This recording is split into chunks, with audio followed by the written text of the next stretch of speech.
ఈ ఆరాధనకు కూడి వచ్చిన మీ అందరికీ నా హృదయపూర్వకమైన వందనాలండి. అందరికీ వందనాలు, దేవునికి స్తోత్రాలు. ప్రభు మీకు తోడై ఉండి మిమ్మల్ని అందరినీ ఆశీర్వదించును గాక. సమూయేలు మొదటి గ్రంథం 7వ అధ్యాయం 10వ వాక్యాన్ని చదువుతారు మా. సమూయేలు దహన బలి అర్పించుచుండగా ఫిలిష్తీయులు యుద్ధము చేయుటకై ఇశ్రాయేలీయుల మీదకి వచ్చింది. అయితే యెహోవా ఆ దినమున ఫిలిష్తీయుల మీద మెండుగా ఉరుములు ఉరిమించి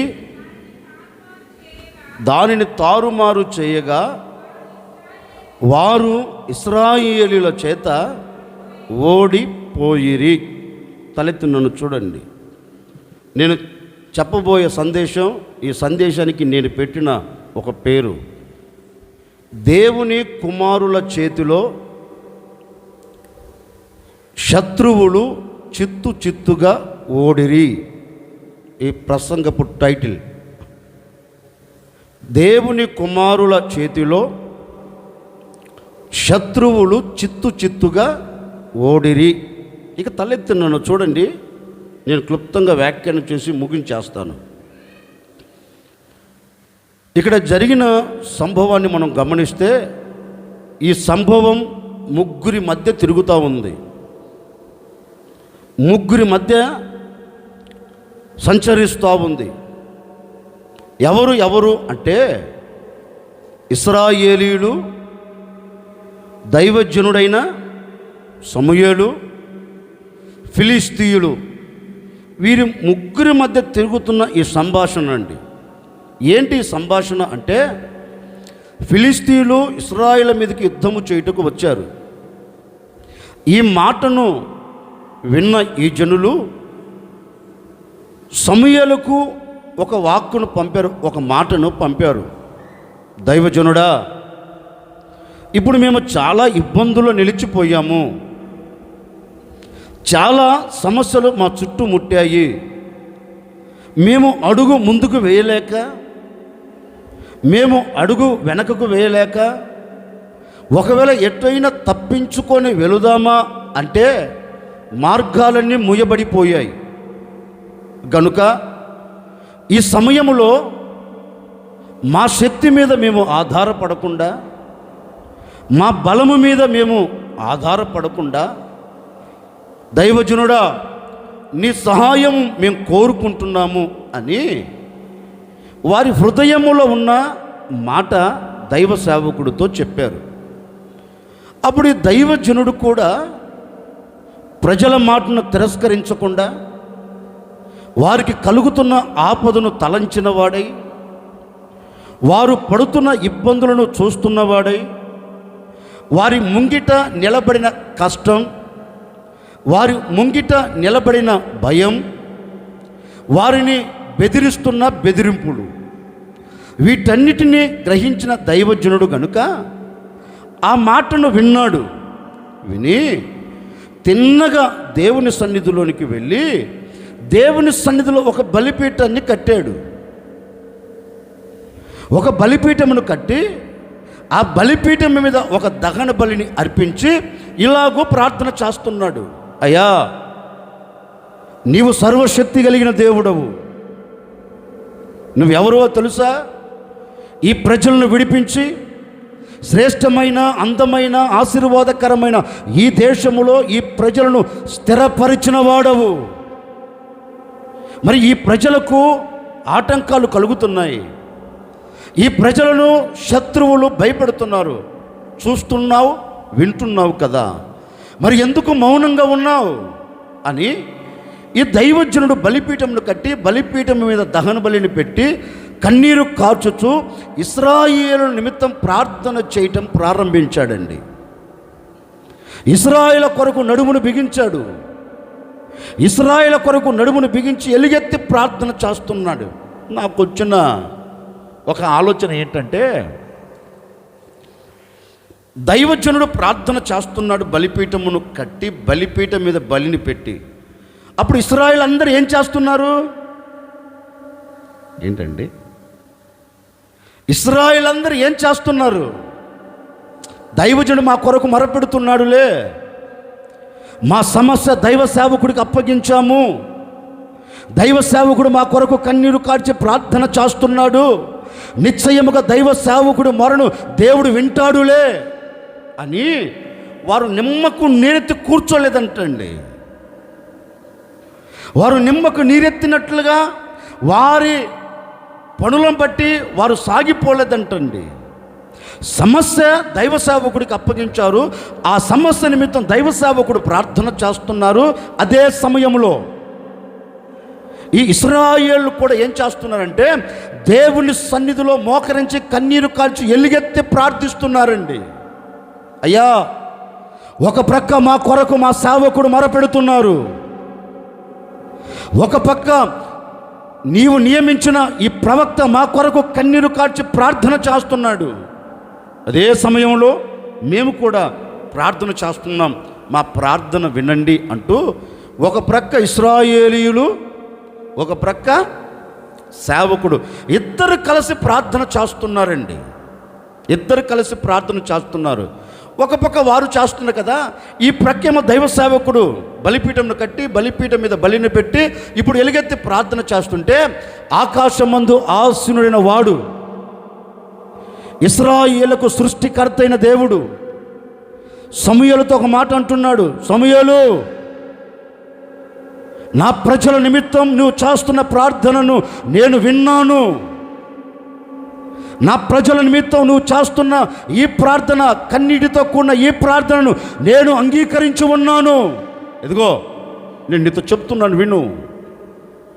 ఏ శత్రువులైతే నా ప్రజల మీదకి యుద్ధము చేయుటకు పూనుకొని అడుగు పెట్టారో వారు నా ప్రజల మీద జయము పొందనివ్వను. శత్రువులు జయమును చూడరు, శత్రువుల చేతికి నా ప్రజలను అప్పగించను. ఎందుకంటే నీవు ప్రార్థన చేస్తున్నావు కనుక, నీ ప్రార్థన నేను అంగీకరించాను కనుక నిశ్చయముగా ఈ శత్రువుల మీద నా ప్రజలకు నేను జయమునివ్వబోతూ ఉన్నాను. నా ప్రజల చేతుల్లో శత్రువులు ఓడిపోబోతూ ఉన్నారు. నా ప్రజల ఎదుట నిలబడకుండా, నా ప్రజల ముంగిట నిలబడకుండా ఈ శత్రువులని తరిమివేయబోతూ ఉన్నాను. ఇక మీదట శత్రువులకు ఓటమి, నా ప్రజలకు జయం నేను ఇస్తాను అని దేవుడు ఆ దినమున, ఏ దినమున నడుమును బిగించి బలిపీఠమును కట్టి బలిపీఠం మీద బలిని పెట్టి మనస్ఫూర్తిగా మొర్రపెట్టిన దినమున దేవుడు అతని ప్రార్థన విని శత్రువులందరి మీద ఇశ్రాయేలుకి ఏం కలగజేశాడు? వాక్యం అంటుంది, ఇశ్రాయేలుల చేత శత్రువులు ఫిలిష్తీయులు ఓడిపోయిరి. ఎందుకని? వాక్యం ఉంటుంది, బలిపీఠమును కట్టి బలిపీఠం మీద ఏం పెట్టాడు?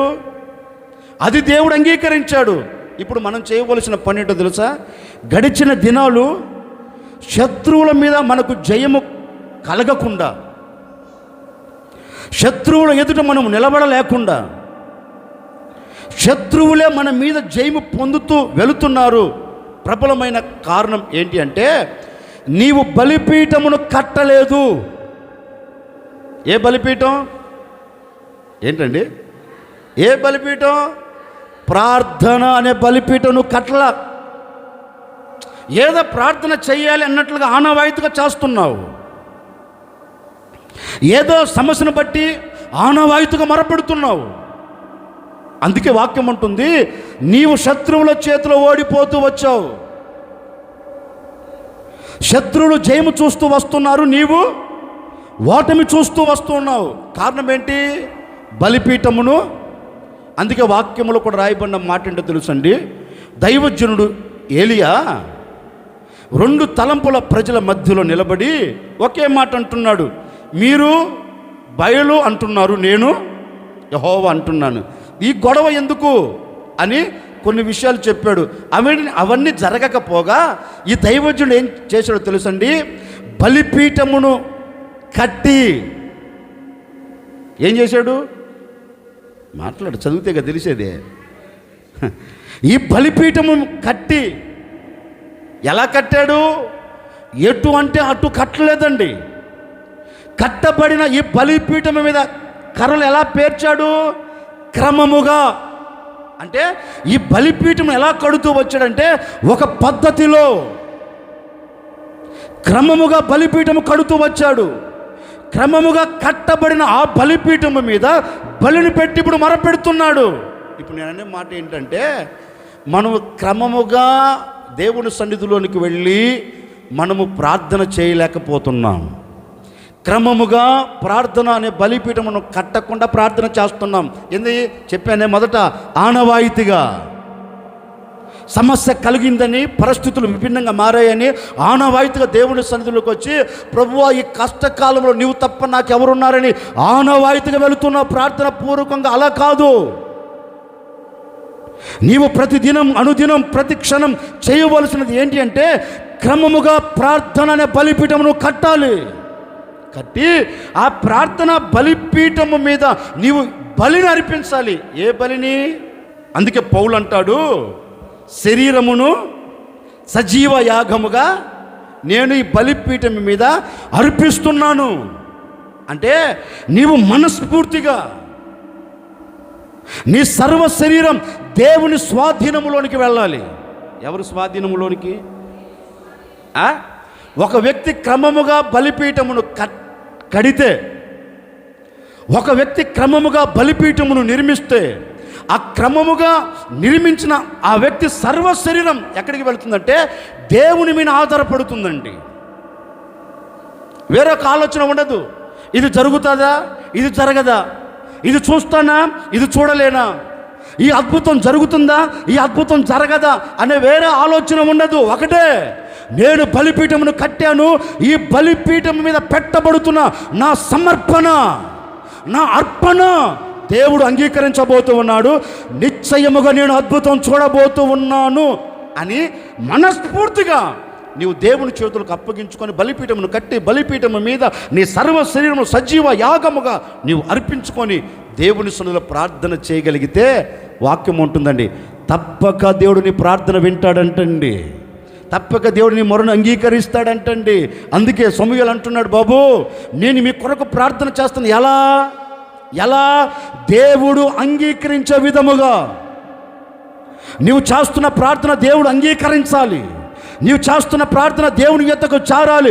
చేరిన ఆ ప్రార్థన సమాధానాన్ని చేతబట్టుకొని తిరిగి మరణ యొద్దకు రావాలి అంటే నీ బలిపీఠం ఎలా కట్టాలి? నువ్వు ఎలా? క్రమ పద్ధతిలో. అక్రమంగా కట్టకూడదు బలిపీఠాన్ని.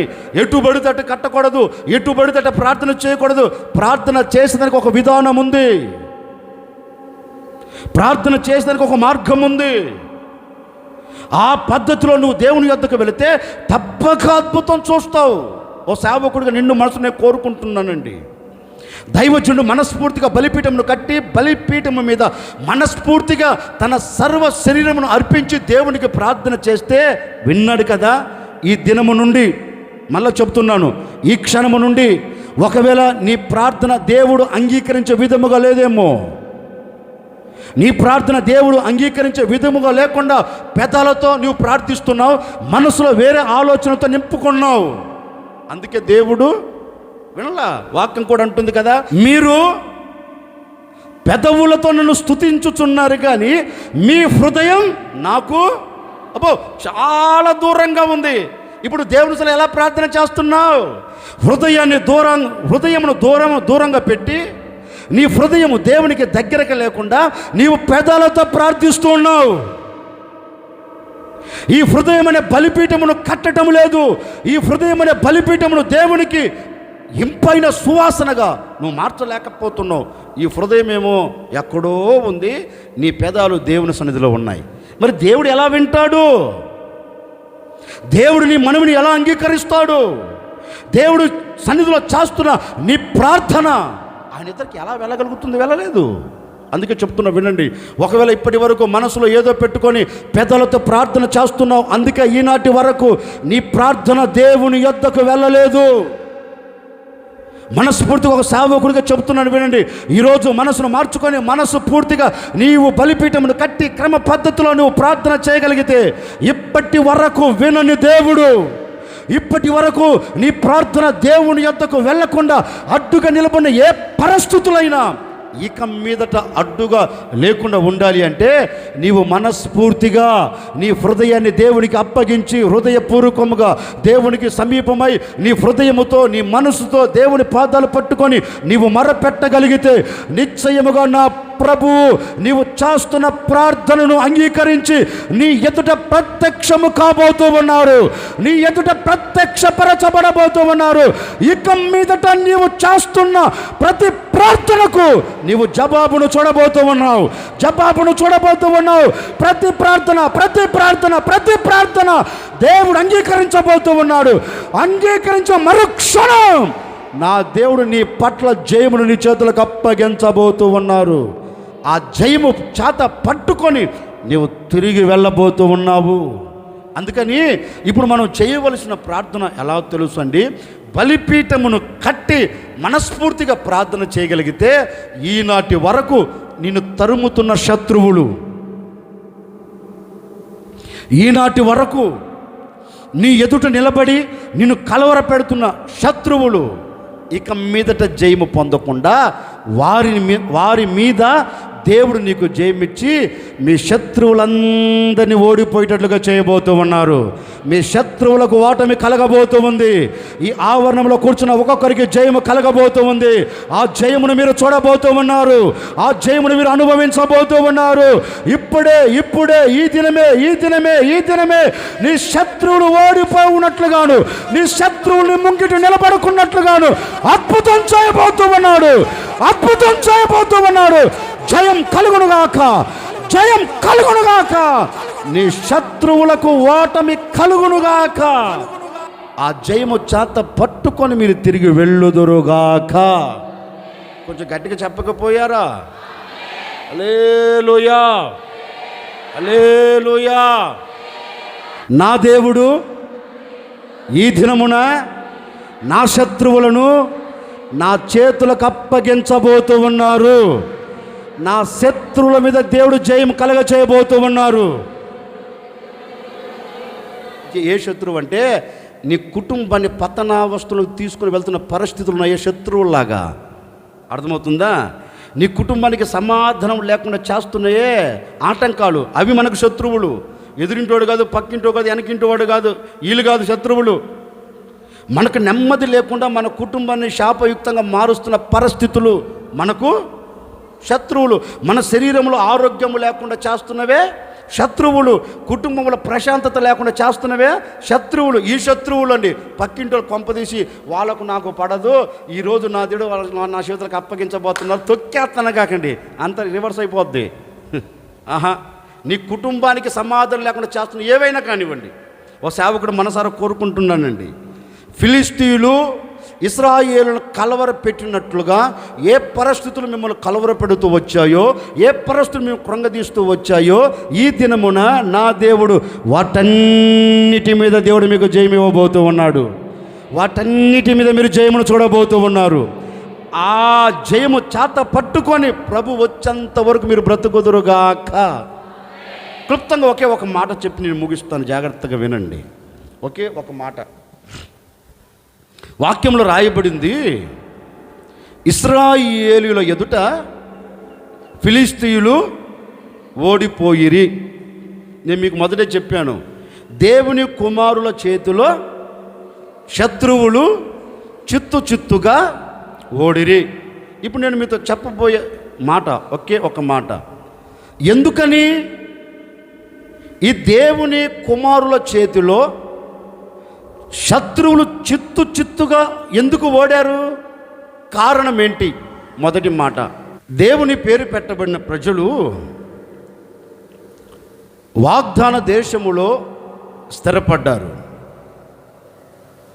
స్థిరపరచబడి వారు ఆనందకరంగా సంతోషకరంగా బ్రతుకుతున్న ఆ దినాలు.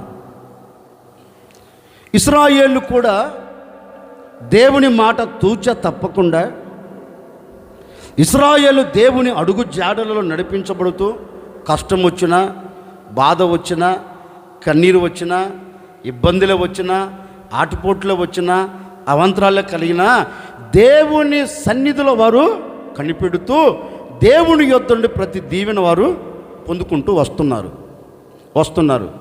కొన్ని రోజులు గడిచేలోపండి, కొన్ని దినాలు గతించేలోపు ఈ ప్రజలందరూ దేవునికి వ్యతిరేకులై దేవుని ఆజ్ఞను తిరస్కరించుచు దేవునికి వెన్ను చూపెడుతూ లోకాన్ని ఆశ్రయిస్తూ లోకపు బాటలో ఈ ప్రజలు వెళుతున్నారండి.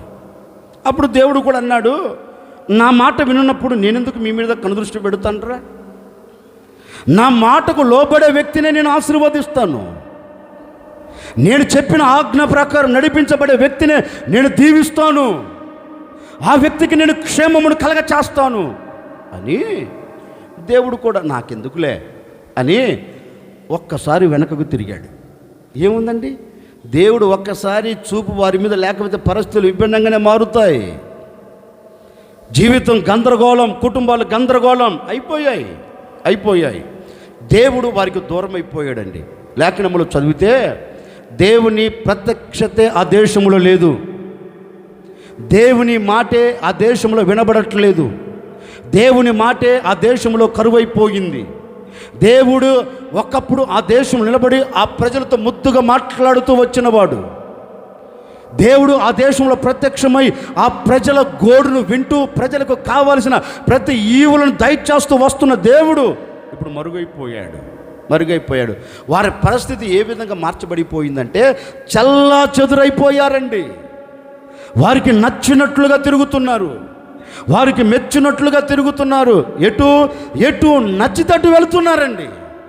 అబ్బో, ఇక అద్దు మీరిపోయారు వాళ్ళు.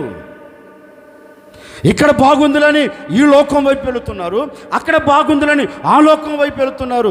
తిరుగుతూ ఉన్నారు. ఎటు పడితే అటు.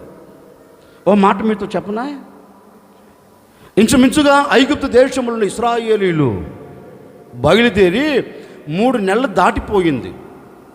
కొన్ని రోజులు గతించిపోయిన తరువాత ఒక ప్రాంతం దగ్గరికి వచ్చారండి. ఆ ప్రాంతం ఏ ప్రాంతము అంటే షెయ్యూరు మన్యము, అంటే ఏషావు సంతతికి ఇవ్వబడిన స్వాస్థ్యం. అది ఇస్సాకు పెద్ద కుమారునికి ఇవ్వబడిన స్వాస్థ్యం. అది షెయ్యూరు మన్యం. ఈ ప్రజలు అక్కడికి వచ్చి ఏం చేస్తున్నారో తెలుసండి, ఆ మన్యము చుట్టే తిరుగుతున్నారంట. ఏ మన్యం చుట్టూ? గట్టిగా చెప్పకపోయారా? షెయ్యూరు మన్యము చుట్టే తిరుగుతున్నారంట. ఎవరు? గట్టిగా చెప్పు. ఎందుకని? దేవుడు అంటారు, ఒరే బాబు, ఈ షెయ్యూరు మన్యము చుట్టూ తిరగాలని కాదు నేను మిమ్మల్ని తీసుకొని వచ్చింది. ఈ షెయ్యూరు మన్యము చుట్టూ మీరు తిరగాలని కాదు నేను మిమ్మల్ని విడిపించింది.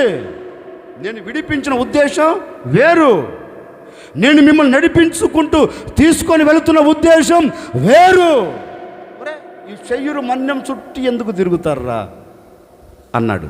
మీకు కూడా డౌట్ రావచ్చు, అయ్యా షెయ్యూరు మన్యం చుట్టూ తిరిగితే తప్పేంటి? వస్తుంది కదా, వచ్చిందా లేదా? ఎందుకు రాదు? బ్రహ్మాండంగా వస్తుంది. షెయ్యూరు మన్యం చుట్టూ అంటే ఈ షెయ్యూరు మన్యం ఎవరిది? ఏషాబు ఎవరు?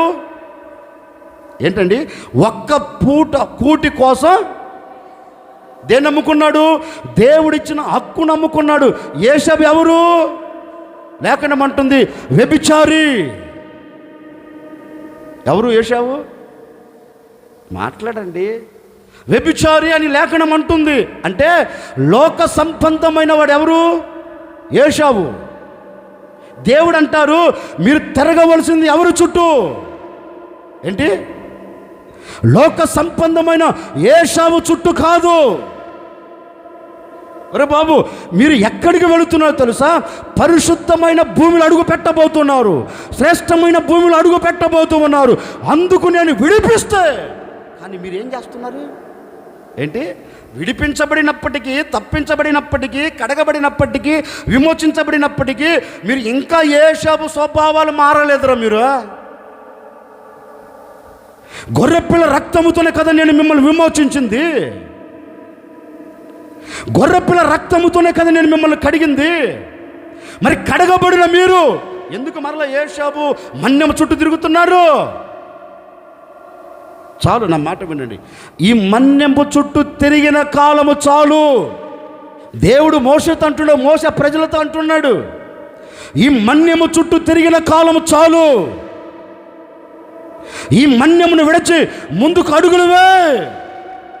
వాళ్ళంటారు, అబ్బాబ్బాబ్బా ఇక్కడ బాగా ఉందయ్యా. ఎక్కడ? ఎందుకు ఈ మన్యము చుట్టూ తిరుగుతారు మీరు?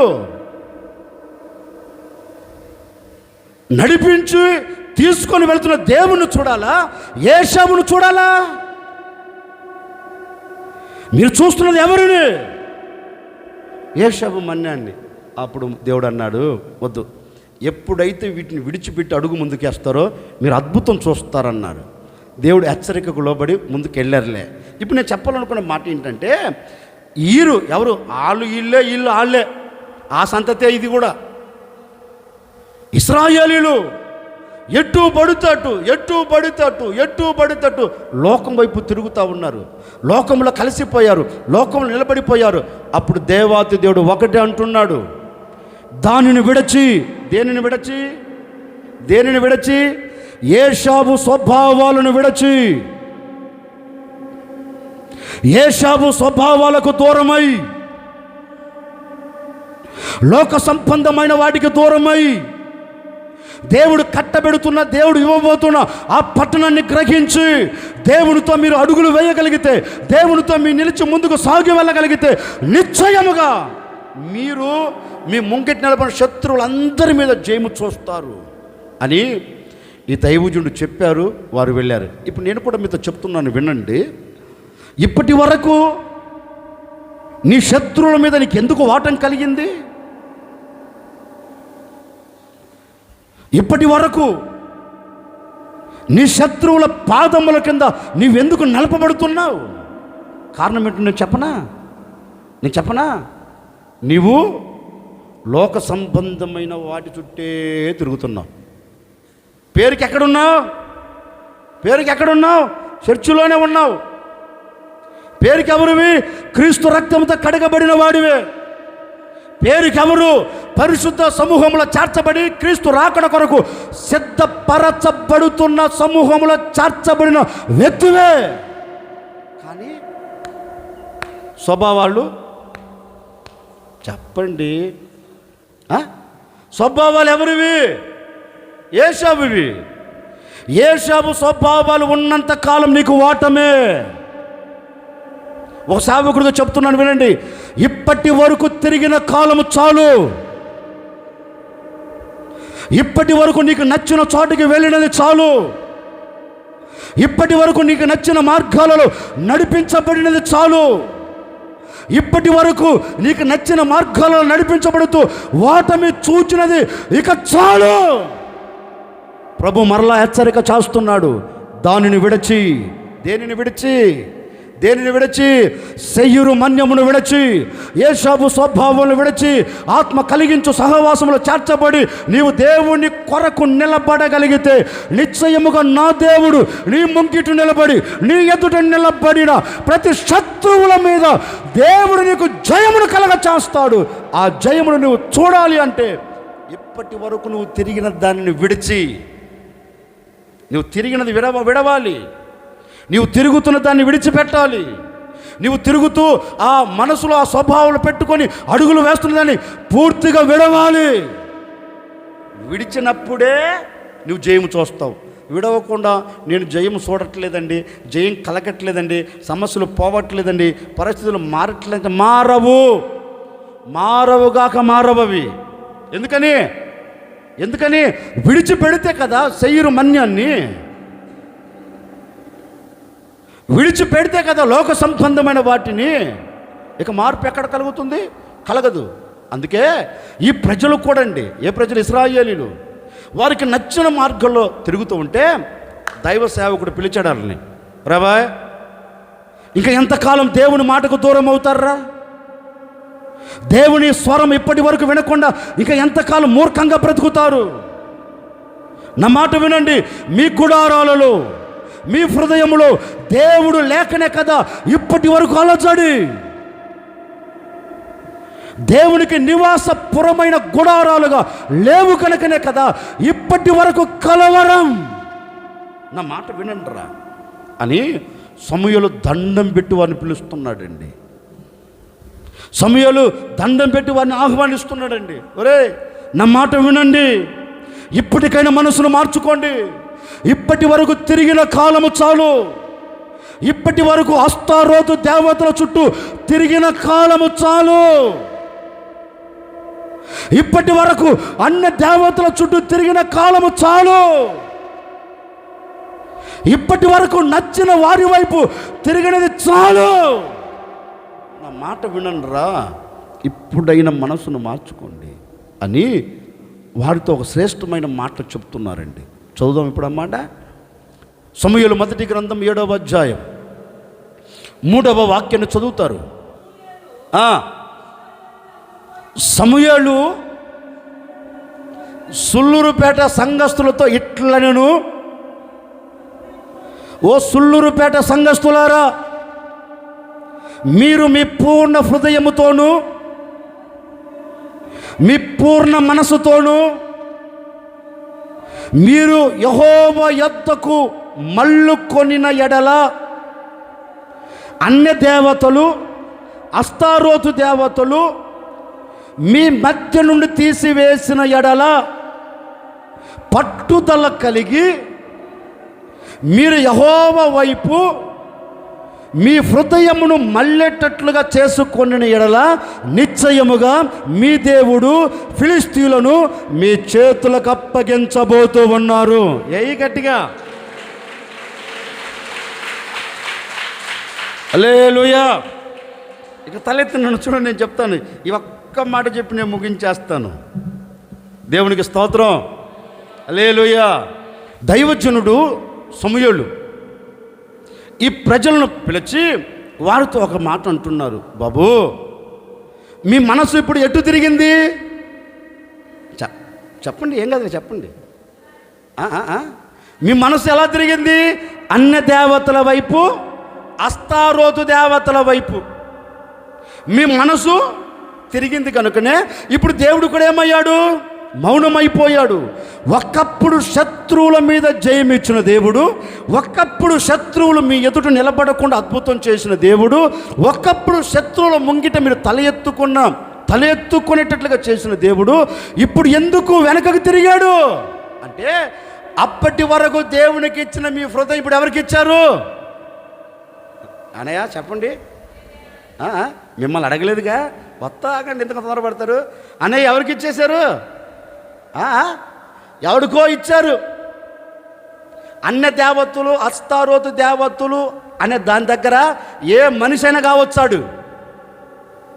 ఎవడికి ఇచ్చారో ఒకసారి ఆలోచించండి. మీ మనసు ఎవరికి అప్పగించారో ఆలోచించండి. అన్య దేవతల స్థానములో, అస్తారోతు దేవతల స్థానములో ఎక్కువ నువ్వు దేనిని ప్రేమిస్తూ వస్తున్నావు ఆలోచించు. అమ్మా, దేనికి ఇచ్చారు? మాట్లాడండి. ఇక నేను చెప్పనక్కర్లేదు మీకు. మీరు ఎవరికి మీ మనసు ఇచ్చారో మీకు తెలుసు కదా. మీ మనసు ఎవరి మీద ఆనుకుందో మీకు తెలుసు కదా. దేవుని వైపు తిరగవలసిన నీ మనసు, దేవుని మీద నిలిచి ఉండవలసిన నీ మనసు లోకంలో ఏ వ్యక్తి మీద నిలిచి ఉందో ఆలోచించండి ఒకసారి. లోకంలో దేని మీద నీ మనసు నిలిచి ఉందో ఆలోచించండి ఒకసారి. లోకంలో ఏ పరిస్థితుల మీద నిలిచి ఉందో ఒకసారి ఆలోచించండి. అందుకే కదా ఈనాటి వరకు శత్రువులు నీ మీద పెత్తనము చేస్తున్నారు. అందుకే కదా నీ కుటుంబంలో శ్రమలు, ఆటుపోట్లు, ఇబ్బందులు, ఇక్కట్లు కలుగుతూ నవ్వుల పాలవుతూ వస్తున్న కారణం నీ హృదయం దేని వైపు మళ్ళుకొని ఉందో ఆలోచించు.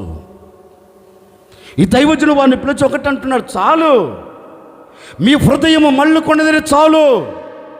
మీ హృదయము తిరిగినది చాలు, ఇకనైనా మనసును మార్చుకొని నీ హృదయపూర్వకముగా ఇశ్రాయేలు వారులారా యెహోవా వైపు, చెప్పండి, యెహోవా వైపు మీ మనసు తిరిగిన ఎడల నిశ్చయముగా మీ దేవుడు మీ శత్రువులను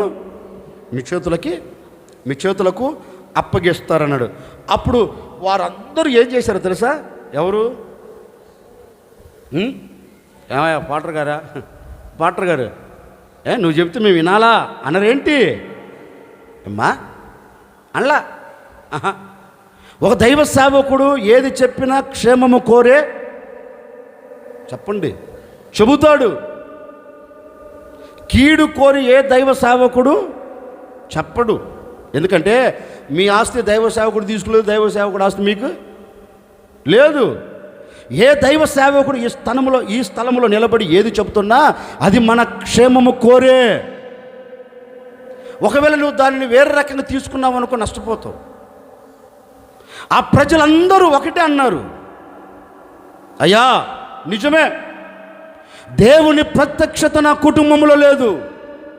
ఈ దైవజనుడు ఆ ప్రజలతో ఒక్కటే అంటున్నారు, చూడండి, మీరు జయము పొందాలి అంటే అన్య దేవతలను, అస్తారోతు దేవతలను మీరు విడిచి మీ పూర్ణ హృదయముతో మీరు యెహోవా వైపు మళ్ళుకొని మీరు పట్టుదల కలిగి ఆయనను మీరు వెతికితే నిశ్చయముగా మీ దేవుడైన యెహోవా ఈ శత్రువుల మీద మీకు జయమిస్తాడని చెప్పాడు. వాళ్ళు గ్రహించే నిజమే కదా, మా హృదయం సరిలేకపోయినందువలనే కదా దేవుడు నాతో మాట్లాడింది. నేను ఇలా బ్రతుకుతున్నందువలనే కదా దేవుడు హెచ్చరిక చేసింది. లోబడదాం, ఏమైంది? వాక్యానికి లోబడదాం, వాక్యానికి సరస్సు వంచుదాం, దేవుని చిత్తానికి లోబడదాం అని ఏం చేశారు ఇశ్రాయేలు అందరూ? ఏంటండి, సమూయేలు ప్రవక్తను గురించి వేరే రకంగా మాట్లాడారా? నిజమే కదా, మా బ్రతుకు ఇలా ఉంది, మా నడవడికి ఇలా ఉంది, మా పద్ధతులు ఏమున్నాయి, మా ఆలోచనలు ఉంది, మా పోకడ ఇలా ఉంది, అందుకే దేవుడు చెప్పాడు అని ఇశ్రాయేలు సర్వ సమాజం అంతా దేవుని సన్నిధిలోనికి వచ్చి సమూయేలు మీద పగను పెంచుకోకుండా, సమూయేలు మీద ద్వేషం పెంచుకోకుండా, సమూయేలు చెప్పిన మాటకు లోబడి కట్టుబడి విధేయతను చూపెట్టి దేవుని సన్నిధిలోనికి వచ్చి తమ హృదయములో ఉన్న పాపమును విడిచిపెట్టడం ప్రారంభించారండి. దేనిని? పాపము అనేదానికంటే నచ్చిన దానిని. దేనిని? దేవునికి వ్యతిరేకమైన దానిని. దేనిని? దేవుడు మెచ్చని దానిని విడిచిపెడుతున్నారు. దేవుని పాదాలు పట్టుకొని ఒకటే కన్నీరు కారుస్తున్నాయా, మేము దుర్మార్గులం. నాకు ఈ మాటలు చదివేటప్పుడల్లా నాకు ఒక డౌట్ వస్తుందండి. ఏ రోజైనా మీరు అనుకున్నారా హృదయం నిండా దేశం పెట్టుకొని వాళ్ళ మీద వీళ్ళ మీద బండాలు వేయటం తప్ప, వాళ్ళు నిలబడి కించపరిచి మాట్లాడడం తప్ప, వాళ్ళ గురించి వీళ్ళ గురించి చెడుగా చెప్పడం తప్ప ఏ రోజైనా నేను దుర్మార్గురాలిని, అయ్యా నన్ను క్షమించవా అని అడిగావా? లేదండి. హృదయం నిండా మత్సరం, చెత్త, చెదారం, అసూయ, పనికి మళ్ళీ అంతా పెట్టుకొని దేవుని ప్రజలు ఇశ్రాయేలు దేవుని సన్నిధిలోనికి వెళ్ళి ఒక్క మాట అన్నాడు, మీ పూర్ణ హృదయముతో యెహోవా వైపు మళ్ళుకొనండి, మీ మధ్యలో ఉన్న వాటిని తీసివేయ్ అన్నారు. అంతే, చిన్నగా దేవుని దగ్గరికి వెళ్ళారు, మోకరించారు, గుండెలు బాదుకుంటున్నారు. వాక్యం ఉంటుంది, హృదయములో ఉన్న పాపం మొత్తం తీస్తున్నా అంటే ఎలా తీస్తున్నా తెలుసయ్యా, మేము దుర్మార్గులము, మేము పాపము చేసి ఉన్నాము, మేము పాపాత్ములము అని ఒప్పుకుంటున్నారంటండి. మనం ఒప్పుకుంటామా? ఏంటి బ్రదర్ ఇలా అన్నావంట అంటే, అన్నా నేను అస్సలు అనలేదన్నా, అమ్మ తోడన్నా. ఏ తోడు నువ్వు పెట్టుకోకూడదు, ఆకాశం తోడు కానీ, భూమి తోడు కానీ, భూమి కింద నీళ్ళ తోడు, నీళ్ళ కింద ఏదైనా దేని తోడైనా ఏంటి, నీ మాట అవునంటే గుండె మీద చేసుకొని చెప్పండి, నా మాట అవునంటే అవును, కాదంటే కాదు అంటున్నావా? లేకపోతే రెండు రకాలుగా ఉందా? ఏంటండి, ఓ మాట చెప్పనా, రెండు కళ్ళు ఉన్నాయి మనకి, రెండు చెవులు ఉన్నాయి, ఒక ముక్కుకు రెండు రంధ్రాలు ఉన్నాయి, అవునా? చెప్పండి, ఈ చెవు నేను చెప్పేదే వింటదా, పక్కదని ఏమైనా వింటదా? కాదు. నువ్వేమో ఇది నేనేమో సినిమా పాటలు వింటా అంటదా? లేదు, నేను చెప్పే మాటలు వింటది రెండు చెవులు కదా. ఈ రెండు కళ్ళు ఒక కన్ను నన్ను చూస్తా, ఇంకొక కన్ను పక్కన చూస్తుందండి. ఏమ్మా చూడదు కదా, రెండు కళ్ళు నన్నే చూస్తాయి. సరే, ముక్కుకు రెండు రంధ్రాలు ఉన్నాయి కదా, ఈ రంధ్రములేమో దుర్వాసన, ఈ రంధ్రం మంచి వాసన చూస్తుందేంటి? వెళ్తే ఒకే వాసన వెళ్తుంది. కానీ చెప్పనా మనిషికి రెండు నాలుకలు లేవు. ఎన్ని ఇచ్చాడు దేవుడు? మాట్లాడండి, ఒక్కటే ఇచ్చాడు. కానీ ఈ ఒక్క నాలుక రెండు రకాలుగా మాట్లాడుతుందండి. రెండు కళ్ళు ఒకేదాన్ని చూస్తాయి, రెండు చెవులు ఒకేదాన్ని వింటాయి, ముక్కుకున్న రెండు రంధ్రాలు ఒకే వాసన చూస్తాయి. కానీ నాలుక, నోట్లో ఉన్న నాలుక, నరము లేని నాలుక ఎన్ని మాటలు మాట్లాడుతుంది? నీ దగ్గర నీ మాట, నా దగ్గర నా మాట కదా. ఈ నాలుకను కోస్తే మనం బాగుపడతాం. ఈ ప్రజలందరూ దేవుని సన్నిధిలోనికి వెళ్ళి దేవుని పాదాలు పట్టుకొని మొరపెడుతూ మేము పాపాత్ములమయ్యా అని ఎలా కుమ్మరిస్తుందో తెలుసండి. ఒక బావిలో నీళ్లు చేది పోసినట్లుగా వారి హృదయముల నుండి నీళ్లు కుమ్మరిస్తున్నారంటండి. అయ్యా, నిశ్చయముగా ఈ శత్రువుల మీద మేము ఓటమి చూడకూడదు, ఈ శత్రువుల మీద మేము జయము చూడాలి. మేము నలపబడుతున్నాం, ఈ సమస్యల మధ్య నుంచి మేము విడుదల పొందాలి. ఏ విధము చేతనైనను నీవు అద్భుతము చేయి, నీవు అద్భుతము చేస్తే మేము దాన్ని చూడగలుగుతాం, నీవు మా ముందు నడువు అని తమ్మును తాము తగ్గించుకొని చేసిన పాపమును విడిచిపెట్టి ఇప్పుడు కన్నీరు కార్చి ప్రార్థన చేస్తుంటే వారి ప్రార్థన ఎవరు విన్నారు? ఆయన విన్నాడు. వీరి మరణం ఎవరు విన్నారు? ఆయన విన్నారు. ఇప్పుడు విని ఒకటే అంటున్నారు, చూడండి, మీ మనస్సును మార్చుకొని మీ హృదయమును మళ్ళించుకొని నా వైపు మీరు త్రిప్పారు కనుక ఇక మీదట నేను మీ ఎదుట నిలబడిన ఏ శత్రువులు మీ ఎదుట నిలబడకుండా ప్రతి శత్రువులను నేను మీ చేతులకు అప్పగించబోతూ ఉన్నాను. మీ చేతులకు నేను అప్పగించబోతూ ఉన్నాను. ఆ శత్రువులు మీ ఎదుట ఇక మీదట నిలబడరు, జయం మీకు ఇస్తాను అని దేవుడు ఇశ్రాయేలీయులకు జయం అప్పగించాడంటండి. ఇప్పుడు వారిని అడిగామనుకో, ఓ ఇశ్రాయేలు వారులారా, ఎందుకని శత్రువుల మీద మీరు జయము చూచారు, శత్రువు ఓడిపోయారు అంటే వారు ఒక్కటే సమాధానం చెప్తారండి, ఏమీ లేదండి, మేము లోకాన్ని విడిచి మా మనసు దేవుని వైపు తిప్పాము. మా పూర్ణ హృదయం ఎవరి వైపు తిరిగింది? దేవుడి వైపు తిరిగింది. అందుకే మా దేవుడు మా పక్షము నిలబడి మా దేవుడు మాకు జయమిచ్చాడు. నిజమే కదండి. వారు జయించేదానికి కారణం ఏంటి? దేవుని కుమారుల చేతుల్లో శత్రువులు చిత్తుగా ఓడిపోయేదానికి ప్రబలమైన కారణం ఏంటంటే వాక్యం అంటుంది, వీరు పూర్ణ హృదయముతో దేవుని వైపు తిరిగారు కనుక వీరు జయమును చూడగలిగారు. ఓ సేవకుడిగా నా ముగింపు మాటలుగా నేను కూడా మీతో చెప్పాలనుకున్న మాట ఏంటంటే, మరి నువ్వెందుకు జయము చూడలేకపోతున్నావు? నువ్వు చేస్తున్న చేతి పనులు ఎందుకు జయం చూడలేకపోతున్నావు? నువ్వు చేస్తున్న ఉద్యోగంలో ఎందుకు జయము చూడలేకపోతున్నావు? నీ ఆత్మ సంబంధమైన జీవితంలో ఎందుకు జయమును చూడలేకపోతూ ఉన్నావు? నీ కుటుంబంలో ఎందుకు జయమును చూడలేకపోతూ ఉన్నావు? కారణం ఏంటో చెప్పనా? నీ పూర్ణ హృదయంతో ఎవరి వైపు తిరగలా? ఏంటి, మీకు కూడా ఒక డౌట్ రావచ్చు, తిరగకపోతే కష్టపడి ఇంత దూరం ఎందుకు వస్తామయ్యా చర్చికి అంటారా? ఏంటి ఆనవాయితీ? ఏ వాయితీ? ఏదో రాయితీ కల్పిస్తున్నాడు కదా దేవుడు అని వచ్చారంతే. వెళ్ళకపోతే ఏదో గుద్దుతుందని వచ్చారంతే. ఏంటి, నీ పూర్ణ హృదయంతో దేవుని సన్నిధికి రావాలని కాదు. అర్థమైందా? ఈరోజు పూర్ణ హృదయంతో నా దేవుని దగ్గరికి వెళుతాను, నా దేవుడు అద్భుతం చేస్తాడని కాదు. అలాగ వచ్చిన వారు అందరూ కొందరు ఈరోజు చర్చికి వెళ్ళాలి, వెళ్ళకపోతే బాగోదులే అన్నట్లు వచ్చిన వారు చాలామంది ఉన్నారు. కష్టతరంగా వచ్చేవాళ్ళు ఉన్నారా లేదా? ఏంటండి, దేవుని సన్నిధికి కష్టతరంగా వచ్చేవాళ్ళు ఉన్నారు. ఎందుకని అపజయం? ఎందుకు ఓటమి? ఎందుకు అంటే ఒక్కటే, నీ పూర్ణ హృదయముతో దేవుని వైపు తిరగట్లేదు. ఈరోజు ఒక నిర్ణయం తీసుకొని, ప్రభువా నేను పూర్ణ హృదయముతో నీ సన్నిధిలోనికి వచ్చి నీ వైపు తిరుగుతాను. వాక్యం అంటుంది, నీవు పూర్ణ హృదయముతో దేవుని వైపు తిరిగితే ఎక్కడికి వచ్చి తిరగాలి? అమ్మా, ఎక్కడికి వచ్చి తిరగాలి? ఇశ్రాయేలు అందరూ ఎక్కడికి వచ్చారు? మిస్పా అనే దేవుని మందిరంలో అడుగు పెట్టారు వాళ్ళు. ఇంట్లో లేరు, గుడారాలు లేరు, తిన్నగా దేవుని సన్నిధిలోకి వచ్చి దేవుని సన్నిధిలో మోకరించి ఒకటి అంటున్నాయ్యా, మా పూర్ణ హృదయముతో నీ వైపు తిరుగుతున్నాం,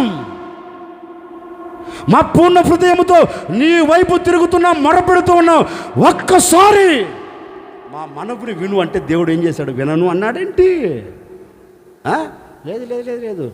ఎప్పుడైతే దేవుని ఆలయంలో అడుగు పెట్టారో, ఎప్పుడైతే దేవుని పాదాలు పట్టుకున్నారో, ఎప్పుడైతే పశ్చాత్తాపడుతున్నారో, ఎప్పుడైతే కుమ్మరిస్తున్నారో, ఆకాశం ముందు ఆశ్రయిన వాడు వీరి మూల్గుడు, వీరి కన్నీరు, వీరి పశ్చాత్తాపాన్ని చూచి ఒకటి అంటున్నారు, భయపడవలసిన అక్కర్లేదు, నేడు మీ ముంగిటి నిలబడిన ఈ ఫిలిష్తీయులు మీ చేతులకు అప్పగిస్తానని అప్పగించి తీరాడు. అట్ట అప్పగించాలి అంటే దేవుడు, అట్ట జయము ఇవ్వాలి అంటే దేవుడు ఒకటే, పూర్ణ హృదయంతో పట్టుదల కలిగి హృదయపూర్వకముగా దేవుని వైపు తిరిగి పశ్చాత్తాపడి కన్నీరు కార్చి మర్రపెట్టగలిగితే నీ సమస్యల మీద నీవు జయము చూడబోతూ ఉన్నావు, నీ సమస్యను దాటి వెళ్ళబోతూ ఉన్నావు. నీ ఎదుట నిలబడి నేను కృంగదీస్తున్న ప్రతి సమస్యను నా దేవుడు సదురుభూమి చేయబోతూ ఉన్నాడు, ఆటంకాలను కొట్టివేయబోతూ ఉన్నాడు, అవంతరాలను దాటించబోతూ ఉన్నాడు. నీ ఎదుట నిలబడి నేను భయపెడుతూ ఉన్నా ఏ ప్రాకారాలైనా నా దేవుడు గొప్పగా కూల్చివేయబోతూ ఉన్నాడు, సదురుభూమి చేయబోతూ ఉన్నాడు. జయం నీదే. నీవు జయము చూచినట్లుగాను నా ప్రభు అయిన యేసుక్రీస్తు నీ ఎడల, నీ కుటుంబపు ఎడల అద్భుతం చేసి ముగించబోతూ ఉన్నాడు.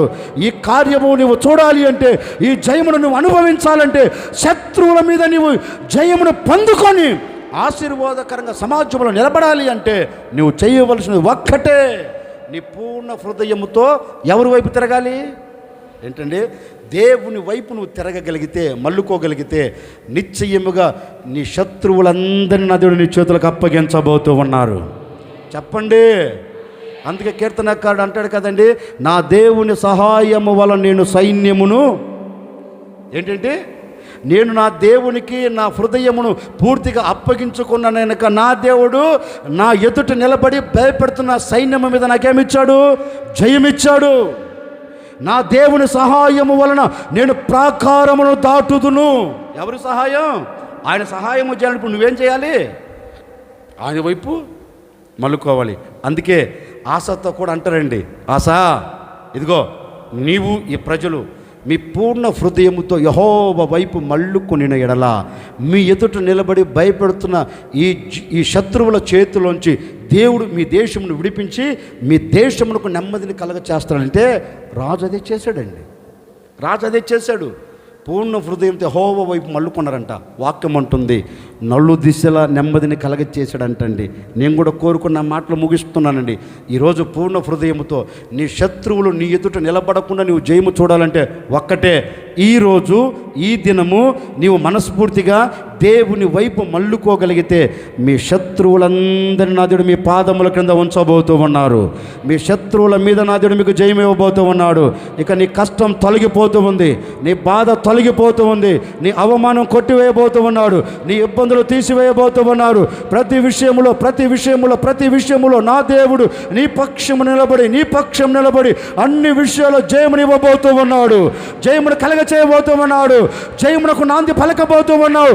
జయించగలిగిన జయవీరుడు నీ పక్షము నిలిచి అన్ని విషయాలలో నీ చేతులకు నా దేవుడు జయమిచ్చునుగాక.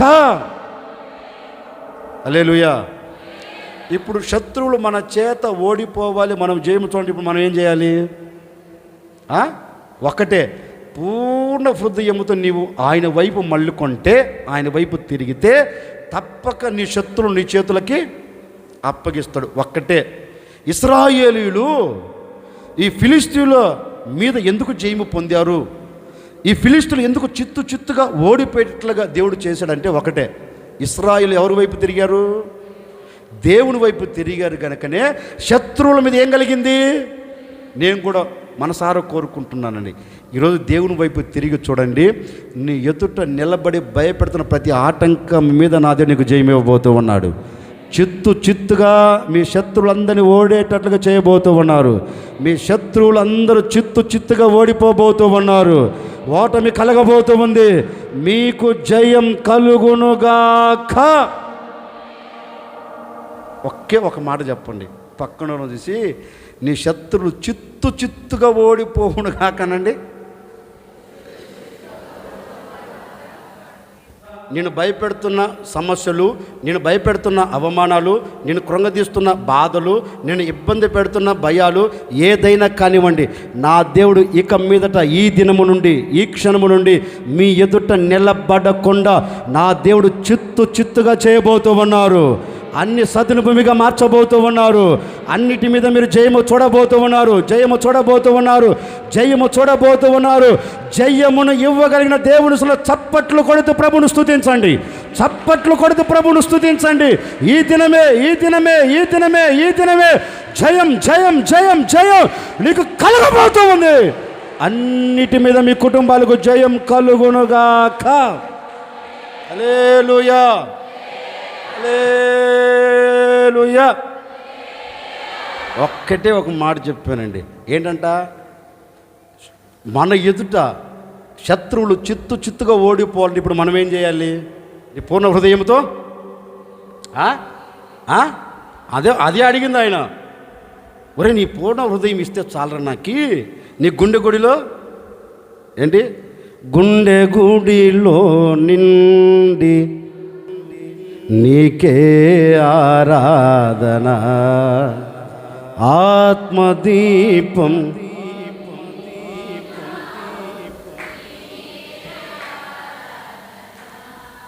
ఏందంట? ఏమడిగాడు ఆయన? నీ గుండె గుడిని అడిగాడు. నీ పనికి మన జుట్టు అడిగాడేంటి? ఎన్ని రోజులైంది ఆ స్నానం చేయక తలకి. అది తీసుకెళ్ళి పాపం మీరమ్మా నీకే ఎత్తున్న జుట్టు అంటుంది. ఆ పాపం ఆయమ్మ కూడా చూసి కంపు మొహం దాన్న ఎన్ని రోజులు స్నానం చేయలేదు, నీ చూసి నేను చేసాను తనుముతుంది కదా. యేసుప్రభు జుట్టు అడగలేదు, ఏం అడగలేదు. ఈరోజు పూర్ణ హృదయం ఆయనకి ఇచ్చేయండి చాలు. ఎవడికో ఇచ్చాడు ఎంతకాలం? సాతాను గడికి ఇచ్చేసి ఉంటారు. సాతాను గడికి ఇంకా లోకం దేనికి ఇచ్చినా అంతే కదా, వాడికి ఇచ్చేసి ఉంటారు. ఈరోజు దాని నుంచి పక్కకు వచ్చి యేసయ్యా నా హృదయం నీకే అప్పగిస్తున్నాను, అప్పగించి చూడండి. ఈ దినము నుండి నీ గుండె గుడిలో నా దేవుడు అడుగు పెట్టబోతూ ఉన్నాడు. నీ గుండె దీపాన్ని వెలిగించబోతూ ఉన్నాడు. నీ దీపం ఆరిపోకుండా చేయబోతూ ఉన్నాడు. నీ కుటుంబం ప్రకాశవంతంగా మారునట్లుగా అద్భుతం చేయబోతూ ఉన్నాడు. అన్ని విషయాలు జయమిచ్చి నడిపించునుగాక. ఓకే, తీర్మానం కలిగి ప్రార్థన చేసుకోండి. మీ కొరకు మేము కూడా ఒక చిన్న ప్రార్థన చేయబోతూ ఉన్నాం. ప్రార్థన. పరిశుద్ధుడైన తండ్రి, ప్రేమ స్వరూపి యేసయ్యా, నీకు స్తుతులు స్తోత్రాలు చెల్లించుకుంటున్నాను ప్రభా. ఈ ఆదివారపు ఆరాధన ఎంత మటుకు ఆశీర్వాదకరంగా దీవెనకరంగా మీరు జరిగించినందుకే నీకు స్తోత్రం. నీకు ఇష్టమైన బిడ్డలను నీ చిత్తానుసారమైనటువంటి అయ్యా నీ ప్రజలందరినీ తండ్రి అయ్యా నేను ఈ దినమ నా ప్రభా స్తుతించి ఆరాధించడానికి నీ సన్నిధిలో మమ్మల్ని అందరినీ సమకూర్చినందుకే నీకు స్తోత్రం అయ్యా. నీ సన్నిధి నీ సముఖము మీరు మాతో కూడా ఉండి అయ్యా నాయనా మీరు నడిపించినందుకే నీకు స్తోత్రములు ప్రభా. మీ సేవకులను నిలబెట్టుకొని మాతో మాట్లాడినటువంటి ప్రతి అయ్యా నీ వాక్యమును బట్టి నీకు స్తోత్రం ప్రభా. సహాయం ఇచ్చేయండి నాయన. సమయాలు బలిపీఠమును కట్టి నా తండ్రి అయ్యా నాయన బలి అర్పించినప్పుడు దేవా స్తోత్రం, శత్రువులు చిత్తుగా ఓడిపోయి ఉన్నారు తండ్రి.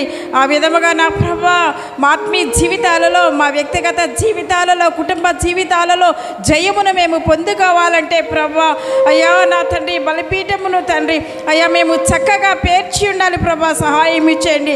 అలాంటి ప్రార్థన అనుభవాలు నాయన మీరు మాకు అనుగ్రహించండి దేవా. నీకు స్తోత్రం ప్రభా. సహాయం ఇచ్చేయండి నాయన. ఇశ్రాయేలు ప్రజలను దేవా నీ సన్నిధిలో నా ప్రభా కన్నీటితో మొరపెట్టినప్పుడు నాయన వారి పక్షమున ఉండి తండ్రి నాయన మీరు జయమును కలుగు చేసిన దేవుడు ప్రభా. నీకు స్తోత్రం. నిశ్చయముగా నాయన పట్టుదల కలిగి తండ్రి పూర్ణ హృదయముతో పూర్ణాత్మతో యెహోవాను సేవించినప్పుడు వారికి జయమిచ్చిన దేవుడు నా ప్రభు. నీకు స్తోత్రం. మా పూర్ణ హృదయంతో పట్టుదల కలిగి నీ సన్నిధిలో మేము మొరపెట్టినప్పుడు తండ్రి అయ్యా నాయన మా వ్యక్తిగత జీవితాలలో కలుగుచున్నటువంటి అపజయాలన్నీ కూడా మీరు తొలగించి జయమును కలుగు చేసే దేవుడు అని మాట్లాడిన దేవుడు ప్రభు. నీకు స్తోత్రం ప్రభా. కూడి వచ్చినటువంటి ప్రజలందరినీ మీరు దర్శించండి ప్రభా. వారితో మీరు మాట్లాడినందుకే నీకు స్తోత్రం. ఎలాంటి పరిస్థితులలో అపజయాలు పాలైపోయి ఉన్నారో, శత్రువులకి నా ప్రభా అప్పగించబడి ఉన్నారో ఉన్నారో తండ్రి అయ్యా, ఈ మందిరంలో నీ సన్నిధిలో నాయన పూర్ణ హృదయముతో పట్టుదలతో నాయన నిన్ను స్తుతించి ఆరాధించినటువంటి వారందరి జీవితాలలో జయము కలుగు చేయండి. ఉద్యోగాలలో, వ్యాపారాలలో, చేతి పనులలో, వృత్తి పనులలో నా ప్రభువా అయ్యా నాయన ఎలాంటి శత్రు సమూహము చేత బాధించబడుతున్నారో ఒక్కొక్కరికి మీరు జయం కలుగు చేయండి ప్రభువా. నీకు స్తోత్రం తండ్రి. విత్తబడినటువంటి వాక్యమును మా హృదయాలలో నీరు కట్టి ఫలింపచేసి తండ్రి నీకు స్తోత్రం. పట్టుదలతో నిన్ను సేవించి నీ సన్నిధిలో ప్రార్థించి ప్రతి విషయంలో మేము జయం పొందుకొనున్నట్లుగా మీరు సహాయము చేయమని వాక్యం ఇచ్చినటువంటి సేవకులను కూడా ఇంకను దీవించి ఆశీర్వదించి బలపరిచి పరిచర్యలో వాడుకొని మహిమ పొందండి తండ్రి. యేసు నామమున అడుగుచున్నాను తండ్రి, ఆమేన్. మన ప్రభువు యేసుక్రీస్తు కృప, తండ్రి అయిన దేవుని ప్రేమ, పరిశుద్ధాత్మ సహవాసం, సన్నిధి సముఖం కూడి వచ్చిన వారికి ఈ ఆరాధనలో పాలు పొంది తీర్మానం చేసుకున్న ప్రతి ఒక్కరికి శత్రువులందరి మీద దేవుడు జయమిచ్చి ఆశీర్వాదకరంగా ప్రతి కుటుంబాన్ని నడిపించును గాక. ఆమెన్.